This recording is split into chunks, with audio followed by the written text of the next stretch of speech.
Hey guys, स्वागत है आप सभी का आपके अपने YouTube चैनल बेसिक्स बास्केट पर। मैं हूं आपका दोस्त अधिवीर शर्मा एंड आई होप आप सब बढ़िया हो। सो गाइस, लास्ट वीडियो में जैसे कि आपको पता है कि हमने क्वाड्रेटिक इक्वेशन को शुरू किया था और हमने इसके काफी अच्छे से बेसिक्स को कवर कर लिया था। जिसने वो वीडियो नहीं देखी है उसका लिंक नीचे डिस्क्रिप्शन बॉक्स में दिया हुआ है, जरूर जाके चेकआउट कीजिए ताकि आगे बढ़ने में आपको कोई मुश्किल ना आए। सो गाइस, आज की वीडियो में हम पढ़ने वाले हैं क्वाड्रेटिक इक्वेशन को सॉल्व करने के कुछ तरीके।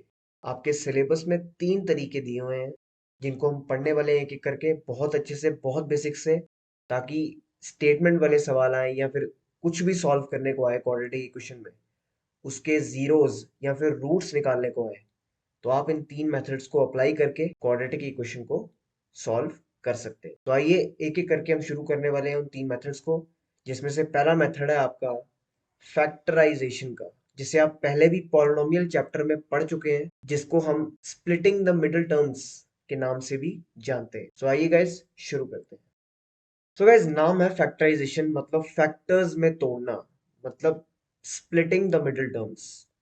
इस मेथड से आप बहुत अच्छे से वाकिफ हैं, बहुत अच्छे से इसको जानते हैं आप, कैसे हमने स्प्लिट करना सीखा था पॉलिनोमियल में भी। बहुत अच्छे से आप इस मेथड को जानते हैं और थोड़ा सा मैं एक क्वेश्चन के थ्रू उसको समझ लेंगे ताकि रिकॉल हो जाए अच्छे से, और देन हम आगे इसके स्टेटमेंट वाले क्वेश्चंस देख के नेक्स्ट मेथड में बढ़ेंगे। सो आइए शुरू करते हैं। तो गाइस, जैसे आपके सामने एक क्वेश्चन दिया हुआ है, √2x² + 7x + 5√2 = 0। ये मैंने आपकी पहले ही बता दूं मैं आपको कि मैंने आपकी एक्सरसाइज 4.2 से सवाल उठाए हैं। 4.1 के इंपॉर्टेंट क्वेश्चंस को मैंने लास्ट वीडियो में कवर किया हुआ है, जरूर जाके चेकआउट कीजिए। सो आइए इसको समझते हैं कि क्या दिया हुआ है ये आपको। सो आइए इसको समझते हैं क्या दिया हुआ है आपको। जैसा कि आपको पता है, स्प्लिटिंग द मिडिल टर्म्स या फिर फैक्टराइजेशन मेथड में हम बीच वाली टर्म को दो हिस्सों में स्प्लिट करते हैं, और वो दो हिस्से इस तरीके से स्प्लिट हुए होते हैं। ध्यान से सुनिएगा, वो दो हिस्से इस तरीके से स्प्लिट हुए होते हैं कि उन दोनों का प्रोडक्ट इन दोनों के प्रोडक्ट के बराबर आ जाए। सबसे पहली चीज, 5√2 इंटू √2 कितना होता है? √2 इंटू √2 2, 5 इंटू 2 10। मतलब हम 7x को जिस तरीके से स्प्लिट करेंगे आपका आंसर 10x² आना ही आना चाहिए। दूसरी चीज, वो जो दो नंबर स्प्लिट हुए उनका सम या फिर एडिशन। दूसरी चीज, वो दो नंबर जो स्प्लिट हुए उनका सम या फिर सब्ट्रैक्शन 7x के बराबर आना चाहिए। मतलब एडिशन और सब्ट्रैक्शन मिडिल टर्म के बराबर ही आना चाहिए। तो आइए इसको स्प्लिट करते हैं बहुत ही आसान तरीके से। देखिए, इनका हमने 10 बनाना है और बीच वाले का हमने 7x बनाना है। तो आप सोचिए कि अगर मैं 7x को 5x + 2x के तरीके से तोड़ूं, तो 5 इंटू 2 10 भी बनता है और 5 + 2 7 भी बनता है। तो हमारा काम हो गया। 5√2 = 0। और आगे आप सबको पता ही है, कॉमन निकाल के हम आगे सॉल्व करते थे और हमारा इजीली आंसर आ जाता था। सो इन दोनों में कुछ नंबर्स में कॉमन तो दिख नहीं रहा, लेकिन वेरिएबल कॉमन दिख रहा है, वो की है x। तो अंदर मैं लिख रहा हूँ √2x + 5 प्लस, इसमें भी मुझे कुछ खास कॉमन दिख नहीं रहा, पर मैं इधर √2 को कॉमन ले सकता हूँ। अब ध्यान से देखिए, √2 को कॉमन लेके अगर मैं अंदर √2 लिखूं x साथ में +5, क्योंकि आपको पता होना चाहिए कि ब्रैकेट वाली टर्म हमारी दोनों जगह सेम आनी चाहिए, यही इसकी एक पहचान थी। आगे इसको अगर सॉल्व करें तो ये रहा बीच वाले, ये रहा प्लस का साइन, इसके इस साइड भी सेम टर्म, इसके इस साइड भी सेम टर्म ब्रैकेट वाली, तो दोनों कॉमन आ जाएगी। मतलब √2x + 5 और ब्रैकेट में आ जाएगा x + √2। तो यहाँ पे सामने x की वैल्यू आपको नजर आ रही है। दोनों को हम 0 के बराबर इक्वेट कर देते थे और आपका आंसर इजीली आ जाता था। ये देखिए, आपका आंसर आ रहा है -5/√2 एक, और दूसरा इसको भी 0 के बराबर करके आपका x आ रहा है -√2। इस तरीके से हम सॉल्व करते थे। आई होप ये मेथड आपको याद हो, बहुत इजी मेथड है। रिकॉल करवा दिया हुआ है। अब इसी मेथड को हम स्टेटमेंट वाले क्वेश्चंस में समझते हैं। आइए चलते हैं आगे। देखिए, बहुत एक्सरसाइज के मैं बहुत इंपॉर्टेंट क्वेश्चंस उठाता हूँ ताकि वो समझा पाऊँ। बेसिक उसका एक बार समझ में आ गया तो आप कोई भी उस टाइप का क्वेश्चन कर लेंगे। सो क्वेश्चन पढ़ते हैं। क्वेश्चन ये दिया हुआ कि find two numbers whose sum is 27 and product is 182। अब ये दो नंबर कोई भी हो सकते हैं, हमें दिए नहीं हुए, हमें मानने पड़ेंगे। तो आइए अब स्टेटमेंट वाले क्वेश्चंस को समझते हैं और कैसे हम इसमें क्वाड्रेटिक इक्वेशन को बनाएंगे। पिछले क्वेश्चंस में आपको क्वाड्रेटिक इक्वेशन पहले की दी हुई थी, लेकिन यहाँ पे आपका एक स्टेप और बढ़ जाता है कि आपको क्वाड्रेटिक इक्वेशन बनानी पड़ेगी। तो आइए सीखते हैं स्टेटमेंट वाले क्वेश्चंस के थ्रू। देखिए, कह रहा है कि फाइंड टू नंबर्स जिसका सम है 27 और उसका प्रोडक्ट है 182। अब ये दो नंबर क्या है, ये हमें दिए नहीं हुए हैं। आप मान लीजिए कि पहला नंबर प्लस दूसरा नंबर खुद दिया हुआ आपको, इसका सम 27। अच्छा, पहले नंबर को अगर मैं x मान लूं, अब सोचिए, क्या दूसरे नंबर की वैल्यू मेरी ऑटोमेटिकली 27 माइनस एक्स आ जाएगी? अगर मैं x को इधर ले जाऊंगा तो दूसरे नंबर की वैल्यू ऑटोमेटिकली आ गई। तो क्या मैं एक वेरिएबल की फॉर्म में सबको ले आया? ये बहुत जरूरी है। क्वाड्रेटिक इक्वेशन में एक वेरिएबल में लाना बहुत जरूरी है। इक्वेशन बनाने में आपका बहुत हेल्प होता है उससे। अब फॉर्म किससे करेंगे? जो आपको दूसरी इक्वेशन दी हुई है, दूसरी स्टेटमेंट दी हुई है, प्रोडक्ट 182, मतलब x पहला नंबर, 27x दूसरा नंबर, और इन दोनों का सम हो गया पहला नंबर x, दूसरा नंबर 27 माइनस एक्स, और इन्हीं दोनों का प्रोडक्ट हो गया 182।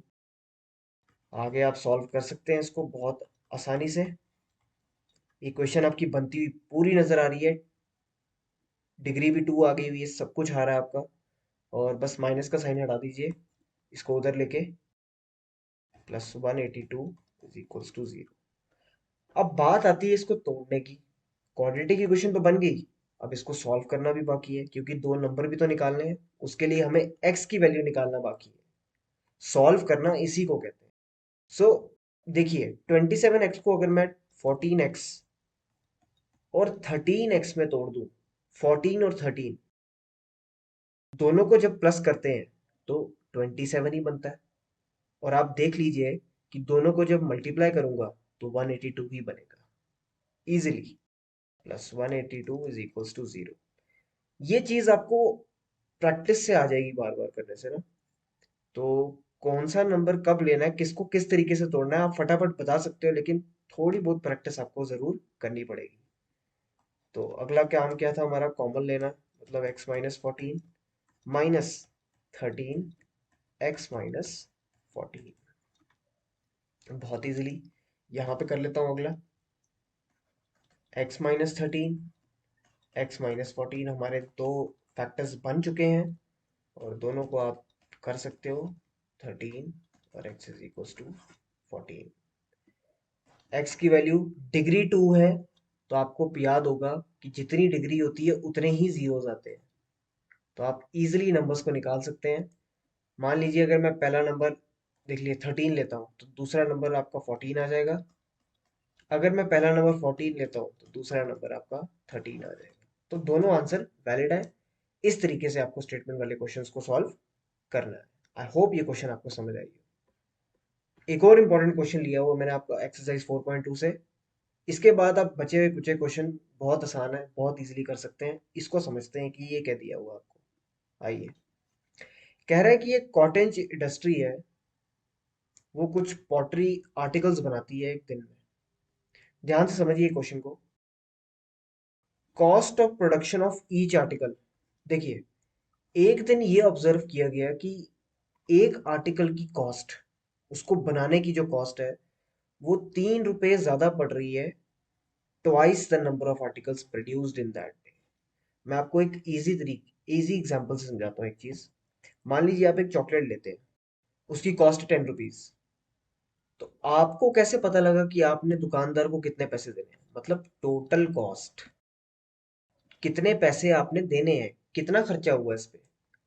आपने एक चॉकलेट लिया, एक कितने रुपए का? मान लीजिए 10 रुपए का। टोटल कॉस्ट बन गई ₹10।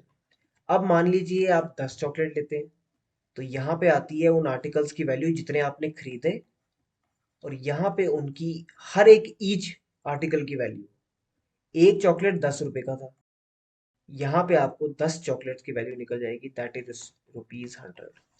तो यहाँ से आपको पता लगता है कि टोटल कॉस्ट की वैल्यू, टोटल कॉस्ट मतलब हमने कितना देना है, वो पता लगती है कैसे? नंबर ऑफ आर्टिकल्स, ध्यान से समझिएगा, number of articles into cost of each article. यहां से आपको पता लगता है टोटल कॉस्ट। इस चीज को समझना इस क्वेश्चन में बहुत जरूरी था कि किसी भी चीज की कॉस्ट, कितनी चीजें भी ले आए, टोटल कॉस्ट एंड में जो बिल हमें जमा कराना है, कितना देना है, वो इसी तरीके से निकाला जाता है कि कितना सामान आपने खरीदा और हर एक सामान की कितनी कीमत थी, उसको से मल्टीप्लाई करते हैं। आइए इस क्वेश्चन को देखते हैं। टोटल कॉस्ट यहाँ पे पहले की दी हुई है आपको ₹90, मतलब ये आपको पहले का दिया हुआ है। दूसरी आपको कॉस्ट ऑफ ईच आर्टिकल जो आपको चाहिए थी वो भी दी हुई है, लेकिन कुछ स्टेटमेंट की फॉर्म में दी हुई है, तो इसको स्टेटमेंट बना लेते हैं और आपको इजीली सॉल्व कर पाओगे। तो मान लीजिए let number of articles x, क्योंकि नंबर ऑफ आर्टिकल्स आपको दिए नहीं है, ये चीज आपको नहीं दी हुई, तो आप एक्स मान लीजिए।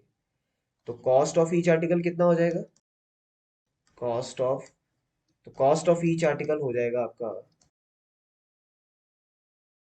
आपको दिया हुआ है 3 more than twice the number of articles produced in that day। मतलब नंबर ऑफ आर्टिकल्स मान लिए एक्स प्रोड्यूस्ड हुए, तो उसका ट्वाइस, ये आ गई कॉस्ट हर एक आर्टिकल की। आई होप ये समझ में आई हो आपको, इसलिए मैंने ये एग्जांपल आपको समझाई थी ताकि ये क्वेश्चन में कोई दिक्कत ना आए। तो अब इजीली आपका बन सकता है, आपको पता है आपकी टोटल कॉस्ट कैसे निकलती है। टोटल कॉस्ट दी हुई है 90, वो निकलती है number of articles into cost of each article से। अब आप इसको इजीली सॉल्व कर सकते हैं। 90 is equals to 3x plus 2x square, equation आपकी बनती हुई नजर आ रही है मुझे। -90 इज इक्वल्स टू 0। इसको आप, मैं चाहूंगा कि सॉल्व करके जरूर अपना आंसर कमेंट बॉक्स पे दीजिएगा, बहुत जरूरी है, नहीं तो वीडियो लंबा खिंच जाता है। इसलिए पहले ही मैंने मेथड आपको समझा दिया। मेथड बहुत इजी है, बेसिक इसमें आपको यही समझना है कि स्टेटमेंट से आपको कैसे क्वाड्रेटिक इक्वेशन फॉर्म करनी है। आई होप ये चीज समझ में आई हो, जरूर कमेंट बॉक्स में इसका आंसर लिख के भेजिएगा। नेक्स्ट हम समझने वाले हैं कंप्लीटिंग द स्क्वायर मेथड। दूसरा एक नया मेथड आया है, कंप्लीटिंग द स्क्वायर मेथड। बहुत ही प्यारा मेथड है, बहुत ही अच्छा मेथड है। इसको भी एक क्वेश्चन के थ्रू समझते हैं, बहुत इजीली आपको समझ में आ जाएगा। बहुत अच्छे से कोशिश करूंगा कि आपको अच्छे से समझ आ जाए। Completing the square method, square का नाम आया मतलब स्क्वायर यहाँ पे यूज होने वाला है। आइए समझते हैं। देखिए जैसे मैंने क्वेश्चन लिया 2x² minus 7x plus 3 is equal to 0। Completing the square का सबसे पहला स्टेप होता है कि जो आपका एक्स स्क्वायर का कोफिशिएंट है उसको 1 बनाइए, उसको 1 बनाइए। यहाँ पे तो 2 है, इसका मतलब 1 बनाने के लिए आपको 2 से डिवाइड करना पड़ेगा, लेकिन इंडिविजुअली तो अपने से डिवाइड कर नहीं सकते, ऐसे ही आपको हर एक के नीचे डिवाइड करना पड़ेगा। क्यों करना पड़ा? क्योंकि एक्स स्क्वायर का कोफिशिएंट हमें 1 बनाना था। इसका मतलब अब हमारा बन चुका है 7/2x plus 3/2 is equals to 0। सबसे पहला स्टेप ये रहा। दूसरा स्टेप आपको ध्यान में रखना है बी। आपको अगर क्वाड्रेटिक इक्वेशन की जनरल फॉर्म याद हो तो मैंने आपको बताई थी, ax² plus bx is equal plus c is equals to 0। B का आपको ध्यान रखना है। दूसरा स्टेप इस मेथड में यही कहलाता है कि आपका जो बी है ना, उसका हाफ करो, मतलब 1/2, हाफ करके उसका स्क्वायर, ये है स्क्वायर, यहां पे काम आया आपका स्क्वायर। हाफ करके स्क्वायर करो। क्यों करो ये आपको थोड़ी देर में समझ आ जाएगी नेक्स्ट आने वाले स्टेप्स में। तो क्या कहा, बी का हाफ करके उसका स्क्वायर करो, और ये जो वैल्यू निकली स्क्वायर वाली, इसको इस पूरी इक्वेशन में प्लस भी करो एक बारी, और एक बारी माइनस भी करो। मैं करके दिखाता हूँ आपको, बहुत इजीली समझ आएगी। मेरा कहने का ये मतलब था कि जैसी आपकी इक्वेशन है उसको एज इट इज रहने दो। बस ये जो बी है ना, इसका जो आपने हाफ करके स्क्वायर निकाला, इसको एक बारी ऐड कर दो इसके स्क्वायर को, और इसके स्क्वायर को सब्ट्रैक्ट भी कर दो। क्योंकि कोई चीज अगर हम अपने से ऐड कर रहे हैं तो अपने से सब्ट्रैक्ट भी करना पड़ेगा, ताकि बैलेंस बना रहे। अपने से हम कुछ ऐसे ऐड नहीं कर सकते, जितना ऐड किया उतना सब्ट्रैक्ट भी करना है, लेकिन क्यों किया वो अभी समझ आएगी आपको। ये स्टेप समझ में आया? आई होप ये स्टेप समझ में आया हो आपको। नेक्स्ट चीज आप ध्यान से देखिए, यहां पे आपको अगर मैं कुछ अरेंजमेंट करूं, ध्यान से देखना कि अगर मैं इस +7/4 को इधर ले और फिर लिखूं -7/2x +3/2, बाकी सब तो नॉर्मल है, -7/4 x square is equal to 0। यहाँ पे आप ध्यान से देखिए कि यहाँ पे कुछ बन रहा है, a square plus b square -2ab। इसको मैं तोड़ के लिख सकता हूँ x-7/4 का होल स्क्वायर। कैसे लिख सकता हूँ, आप इसको खोल के देख लीजिए, चेक कर सकते हैं आप। +7/4 का स्क्वायर यही होता है a square plus b square -2 × x a × b, और यही होता है आपका 7/2x। देखिए ये पूरी चीज यही बन रही है a माइनस बी का होल स्क्वायर। तभी इसी चीज के लिए b का हाफ किया गया था, ताकि इजीली सॉल्व हो जाए। यही होता है कंप्लीटिंग द स्क्वायर मेथड। बाकियों को आप एज इट इज लिख सकते हैं। +3/2 तो बचा ही बचा, -7/4 का स्क्वायर भी बचा, और यहाँ से आप निकाल सकते हैं वैल्यू। इसको एज इट इज रहने दीजिए और इसको सॉल्व कर लीजिए। 3/2 -49/16 इज इक्वल्स टू 0, और यहाँ पे आपका आ गया x-7/4 का स्क्वायर, और यहाँ पे आप एलसीएम ले सकते हैं जो कि 16 ही आएगा। 2 8 जार 24 -49 इज इक्वल्स टू 0, और आगे तो आप सॉल्व भी कर सकते हैं आसानी से, बहुत आसान। ये आ गया आपका -25/16 इज इक्वल्स टू 0। इस चीज़ को मैं इधर सॉल्व कर लेता हूँ। आपका x-7/4 का होल स्क्वायर, -25/16 को उधर लेके जाएंगे तो बन जाएगा 25/16। इसके स्क्वायर को हम इधर ले गए, ये रूट बन गया, और ये आपका बन जाता है प्लस माइनस, क्योंकि रूट जब भी खुलता है तो प्लस में भी खुलता है और माइनस में भी खुलता है। और 5/4, क्योंकि 25/16 होता है 5/4 का स्क्वायर। तो आपकी दो वैल्यूज आ रही है, एक 7/4 प्लस 5/4, और एक आ रही है आपकी x इज इक्वल्स टू 7/4 -5/4।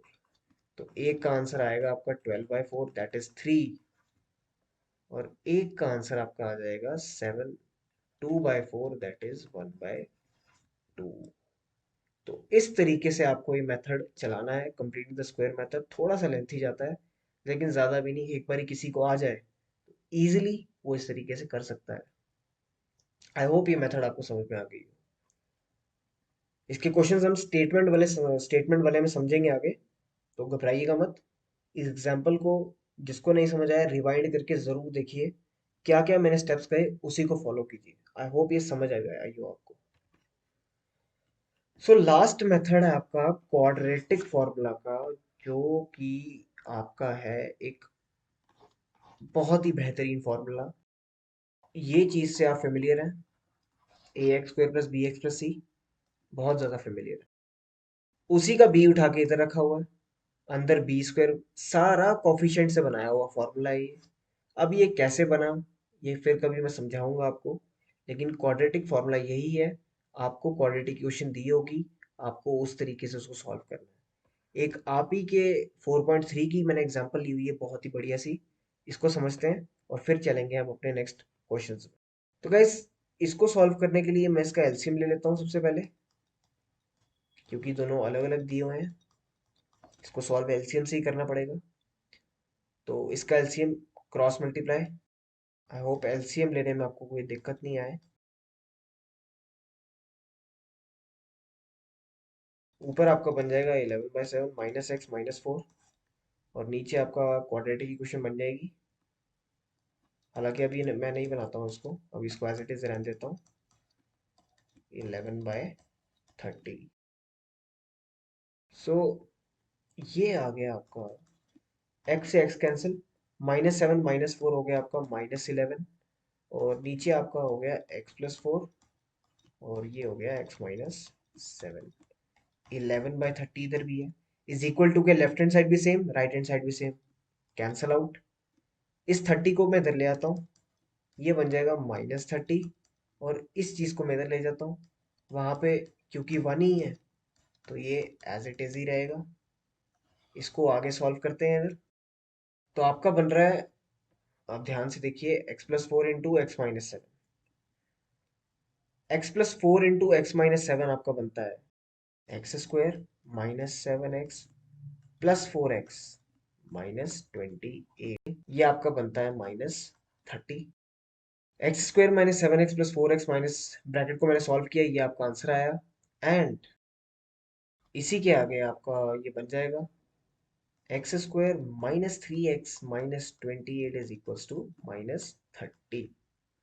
और -30 को जब आप इधर ले आएंगे तो क्वाड्रेटिक इक्वेशन आपकी बनती हुई नजर आ रही है मुझे। -28 प्लस 30 आपको बन जाएगा +2, that will be is equals to 0। और यहाँ पे आपकी फॉर्म होगी क्वाड्रेटिक इक्वेशन। इस चीज को मैं करूंगा, क्वाड्रेटिक इक्वेशन को सॉल्व करने का तरीका जो अभी तीसरा मेथड है, दैट इज क्वाड्रेटिक फॉर्मूला। वो है आपका -b plus minus √b² -4ac upon 2a। तो आइए इस चीज को इधर सॉल्व करते हैं। ये बन रहा है आपका x² -3x प्लस 2। तो ये बन रहा है आपका x² -3x plus 2 is equals to 0। सबसे पहले b आपका है -3, a आपका है 1, और c आपका है 2। तीनों कोफिशिएंट हमें पता है, इजीली फॉर्मूले में डालो and get your answer. -b minus b plus minus √b² -3 का स्क्वायर, b² -4a इंटू सी, और नीचे आपका 2 इंटू ए, 2 इंटू 1, और ये आपका बन जाएगा कितना, -3 हो गया 3, प्लस माइनस √-3 का square 9 -8 upon 2, that will be your 3 plus minus 9 -8 1, under root का 1 1 ही होता है, और अपॉन 2, एक प्लस की वैल्यू एक माइनस की वैल्यू, मतलब 3 plus 1 upon 2 and 3 minus 1 upon 2, that will be your answers. दो आंसर आपको मिलने थे, एक मिल गया 4/2, एक मिल गया आपका 2/2, और अगर इसको सिंप्लीफाई करें 2 एंड 1 इज योर आंसर। जितनी डिग्री उतने ही रूट्स, उतनी ही आपकी वैल्यूज निकलेंगी एक्स की। इस चीज का हमेशा ध्यान रखिएगा।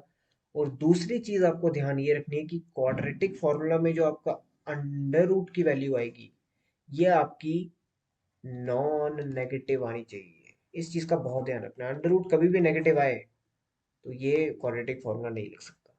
आई होप क्वाड्रेटिक फॉर्मूला आपको समझ में आया हो बहुत अच्छे से।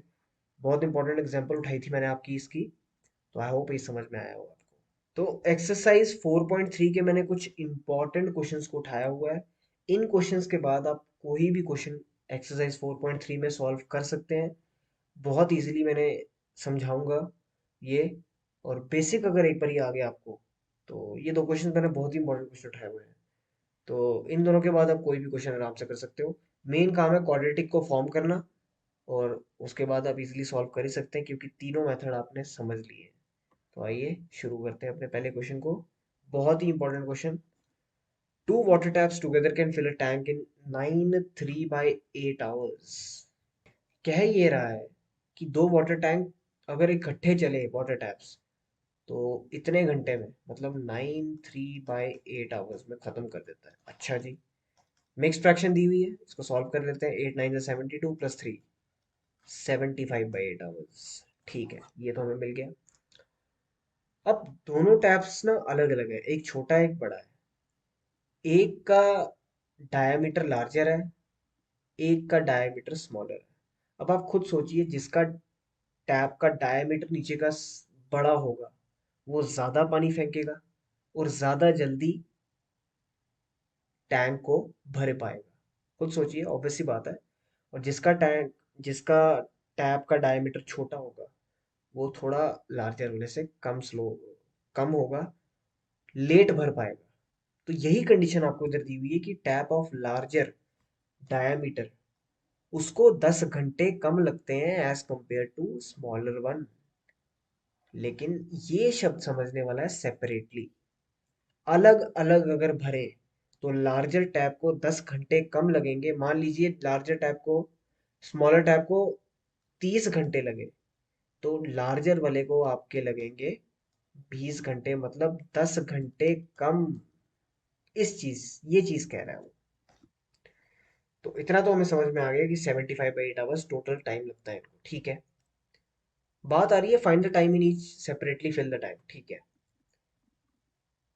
तो बात हो रही है टाइम की।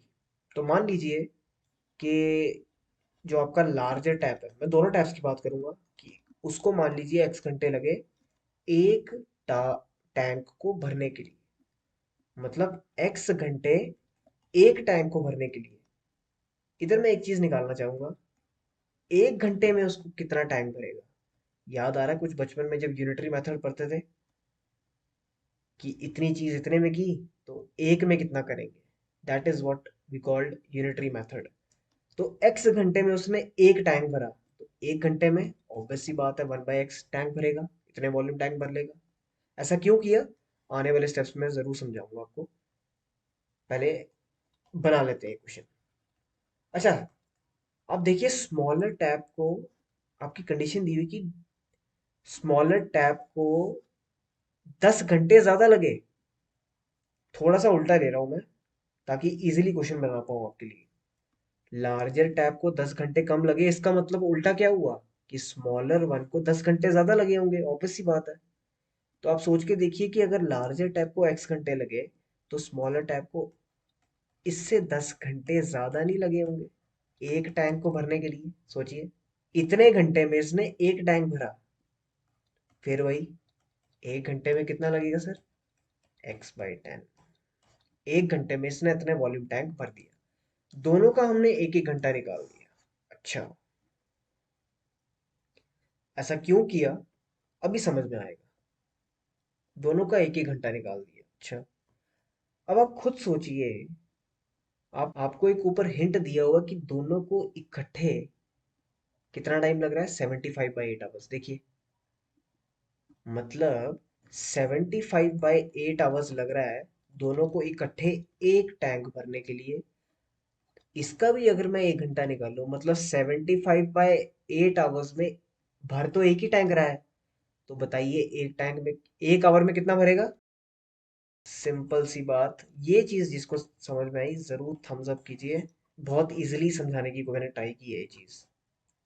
सबका एक एक घंटा निकाल दिया। अब बहुत इजीली आपको समझ में आ रहा है कि 1 घंटा समझ में, 1 घंटा मैंने क्यों निकाला। इकट्ठे, याद रखिएगा, ये इकट्ठे वाला टाइम है 1 घंटे का। इकट्ठे मतलब टुगेदर वाला टाइम है। टुगेदर 1 घंटा। तो सोचिए,